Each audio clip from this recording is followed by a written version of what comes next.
Hey, ladies and gentlemen. Today, I want to take some time and go over something that I noticed I'm personally going through at the moment, something that I talked about that I go through in my bow build video.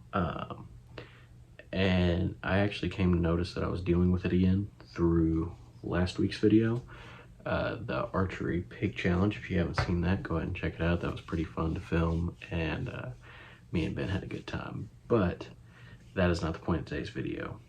I actually noticed that when I was shooting against Ben, I don't know if it was because it was competition or because it was, I just haven't shot in the off season besides for my bow build video, but I noticed I'm punching. I have started punching my release again, which is not uncommon for me at all. I normally go through about once or twice a year where I just have to completely retrain my brain and start over from square one, basically, when it comes to shooting. So I am struggling with target panic at the moment, and I wanted to share 2 or 3 ways that I have found that really helped me. Because you look online and you see like a video that says, oh, this is the best way, or a video that says, oh, this is the best way, or oh, you need to blank belt, oh, you need to do this, you need to do that, da, da, da, da, da, da. And it gets confusing on what helps and what really doesn't. And since I've gone through it fairly regularly for 6 years, I feel like I can kind of share from my perspective what has helped me the most. So the first thing, the biggest thing for me that helped me, and I don't recommend this to most guys just because it is expensive, but the biggest thing that actually did help me, as you'll see in the pig video and in my bow build video, I shoot a Carter Wise Choice button release. I mentioned in that video, however, that I also owned a Carter Evolution Plus.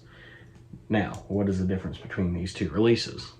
I mean, you look at them, footprint is nearly identical besides your third finger. Your trigger looks a little different. You have a hook instead of a clasp, and there's no set button on here. There's just this little black piece with a set screw in it. So what is the true difference between this and my Carter Wise Choice? This is a true back tension. That's what I've always heard them called. There's probably a better name, but this is a true back tension release. So what that means is whenever I'm drawing, you kind of fight yourself when you start with one of these because you have to train yourself to hold the peg down. But you hold your trigger, you pull back, you let off.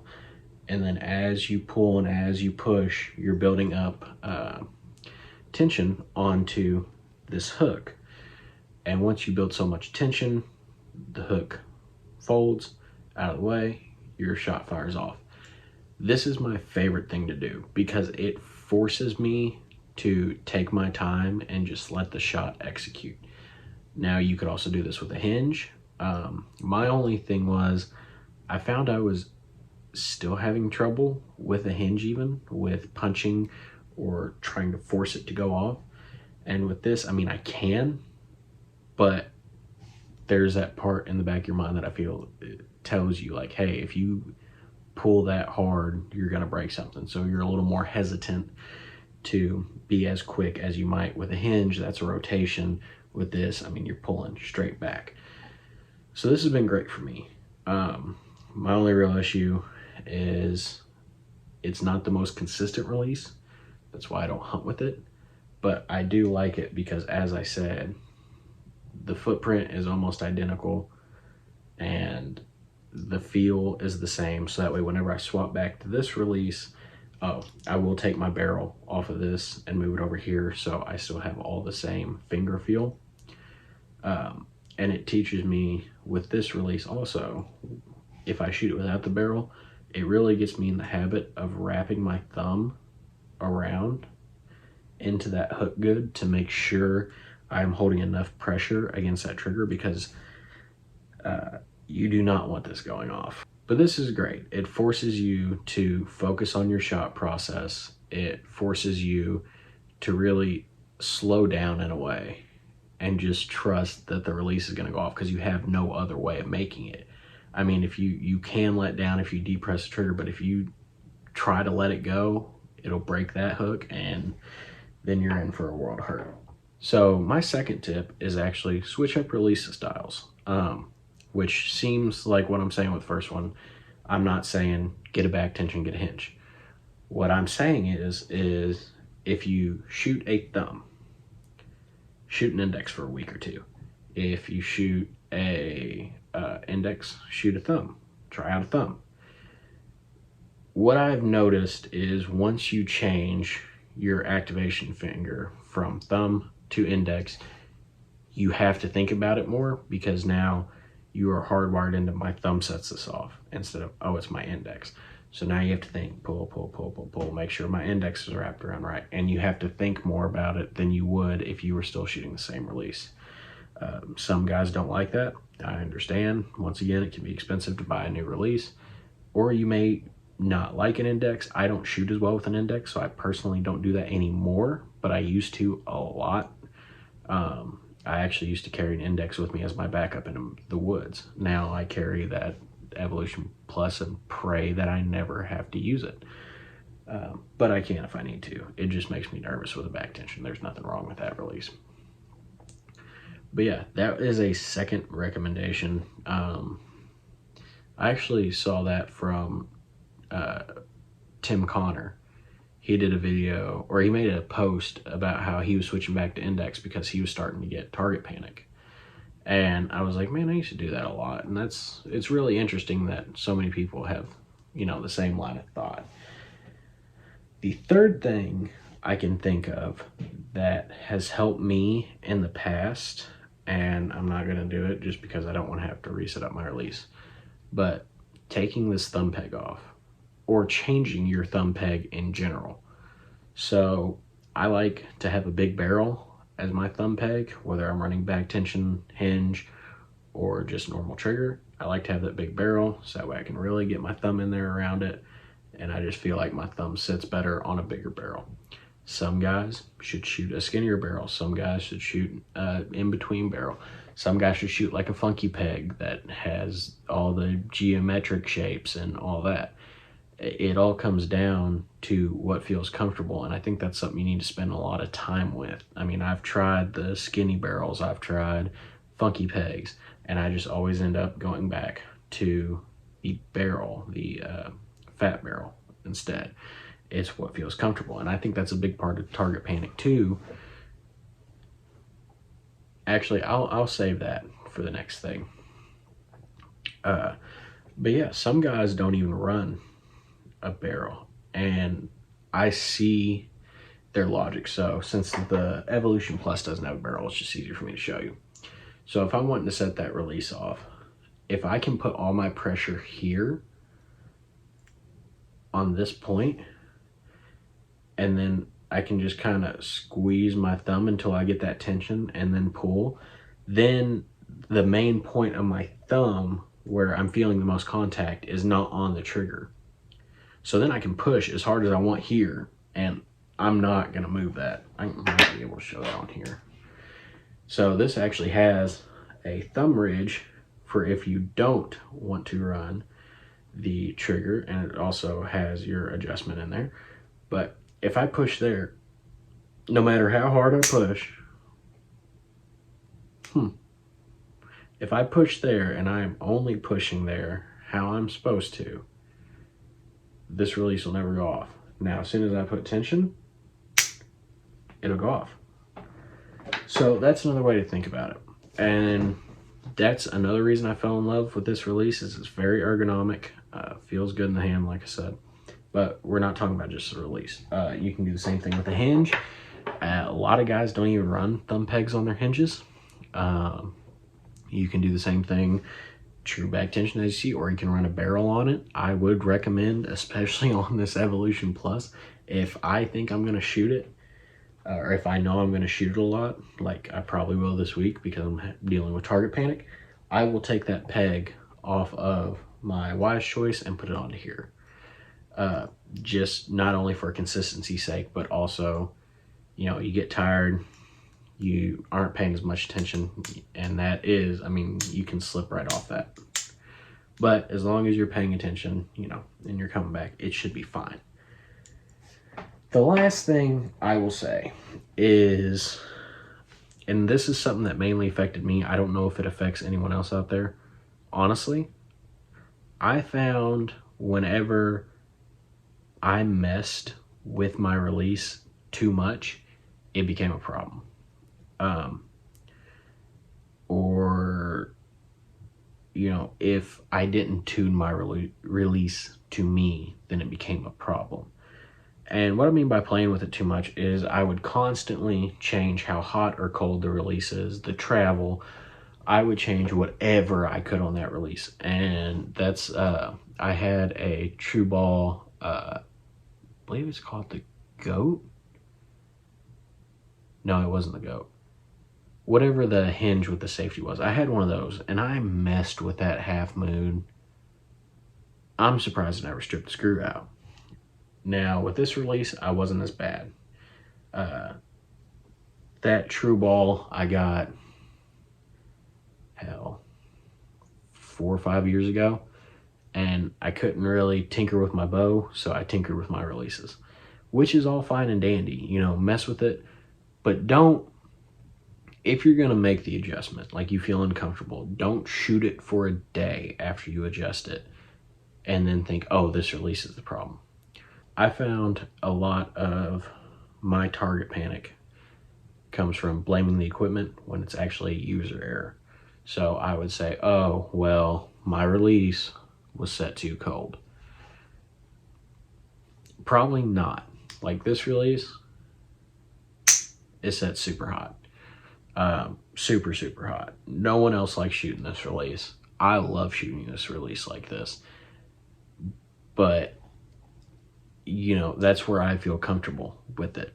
And a lot of people won't, especially starting thumb button. I don't recommend starting super hot. I recommend whatever it's set on, leave it there, feel it out for the first week or two, and then adjust from there. If you feel like it needs to be hotter, make it hotter. If you feel like it's good, leave it. Don't follow the trends of, oh, I have to do this stuff because this guy said. I'm not telling you what you should do. I'm giving recommendations based off of what I've done. But that also goes hand in hand with the don't be afraid to make those slight adjustments. So know when to adjust is the big thing that I'm trying to get across here. Know whether it's genuinely like, oh, my release is too cold, or whether that's a cop-out for, oh, I had bag form, or, oh, I punched my trigger. Because I've done it. That's not saying anything bad about anyone. The first human nature is to blame the equipment. I truly believe that. But the last thing I can say, and one of my favorite ways to do it, especially if I'm not at home and I don't have my Evolution Plus and I want to be able to shoot, I will take this and I will go to 5, maybe 10 yards. I want to be as close as possible, and I will hook into my bow and I will draw back, and I will not worry about where that arrow is going to go. I will not think about where that arrow is going to go. I'm going to make sure I have a good size, big bag target, but I'm not going to worry if I'm holding dead center. I'm just going to sit there and I'm going to draw until it goes. I'm going to have a whole thought process.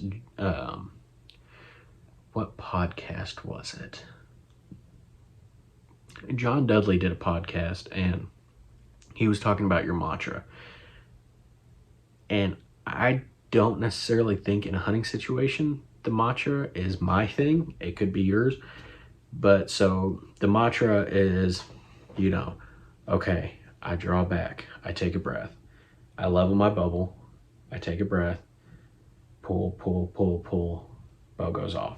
So you're basically walking yourself through the process by saying the same thing every time. And then it becomes muscle memory and it's ingrained into your head better.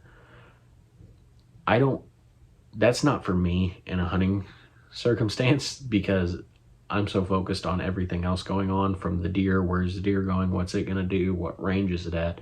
You know, is my bow, is my sight tape right? You know, things I shouldn't worry about, I do. So if I have to sit there and tell myself, oh, what's my mantra? What am I supposed to say here? What am I supposed to do? It's going to freak me out. So it's just better if I just make sure I ingrain it into muscle memory. I can start with a mantra whenever I'm target practicing, but I don't want to rely on that in the moment. I just want it to be muscle memory. And that's the biggest thing too, is just getting all of this, you know, try these things, see which one works best for you. The last thing I talked about, where it's shooting at 5 or 10 yards, is just a form of blank bailing, basically, except you're still using a target. But just don't worry about where you hit. Just focus on making that release go off. And don't worry about where that arrow is going to go. That arrow is going to go where it's going to go at the end of the day. If you shoot correctly, you're not going to hold the pin dead center anyways. So when you practice, just work on your float, work on your stabilizers, work on, you know, do you need a 10,000 pin instead of a 19,000? Do you need more weight up front? Do you need a back bar? Do you need like a podium archery offset bar? Do you need a different release? Do you just need to sit and blank bail and shoot for a week and not worry about where your arrow is going to go, and just mainly focus on your form? Because if that's what you need to do, that's all you can do, honestly. And there have been times that's all I could do to get better, is just go and shoot at 5 yards. Don't worry, you know, make sure I'm within the bag, but do not worry if that arrow hits bullseye. And just repeat it until I'm finally doing it without thinking. And then I'll back up to 10 yards. I'll do it, make sure I'm still, you know, I may shoot at 10 yards for a day. And just, you know, when I say a day, 30, 40 arrows. And do that and see, okay, good, I got through it. I did that good, sweet. Then I'll go to 20. And if I can keep doing it at 20, I feel a hell of a lot more confident doing it out further. So I'll just slowly back up. And I think beating target panic, a lot of people look for an end-all be-all quick way of getting over it. And you may find a way where you can beat it fairly quick. You know, if you switch to back tension, you may get over it in 2 days. Great, excellent for you. It's going to take me a week or two to get over it now that I have it. Hopefully not, but it probably will. I know myself.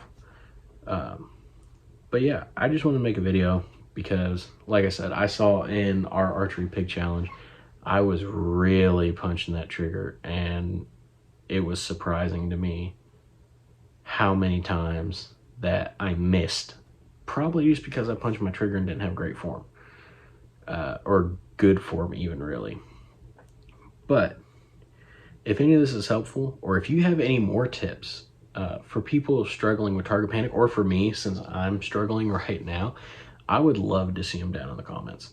Because like I said, the internet has so many different ways, and I tried to give ways from each perspective. Like, if you can afford to go out and get a back tension that's close to your release, or it doesn't even have to be close to your release, I just like that mine is. But if you can go out and get a back tension or a hinge, go do it. Great. That's a great way of training. If you can, oh, something I forgot, a shot trainer. Get a shot trainer and use it at home. If you can't go out and shoot, you can use like a piece of 3/4 PVC and some paracord. As long as it's close to your draw length, and you can hook your release on there. That is a great way, because then all you can do is focus on your release. I completely forgot about that.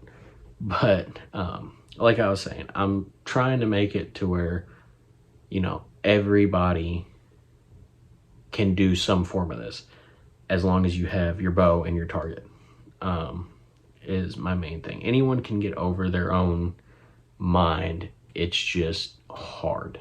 It is very hard to beat your mind out of, I don't have to hit the bullseye. And that's been my biggest thing, is reminding myself, I do not have to hit the bullseye. I'm not shooting a tournament. I'm not none of that yet. That is really going to mess me up when I start shooting tournaments. But I just have to remind myself that when I'm practicing out here, which is the biggest part of it, I don't have to hit the bullseye every time. If I make a mistake, it happens. And hitting the bullseye is just a byproduct of improvement. So I do believe that is all I got to say. Like I said, if you have any more tips for me or for anyone else struggling, or you went through target panic and now you found a way that works great for you, leave it down in the comments because I would love to hear it, genuinely. But yeah, I hope you guys enjoyed. We'll see you in the next one.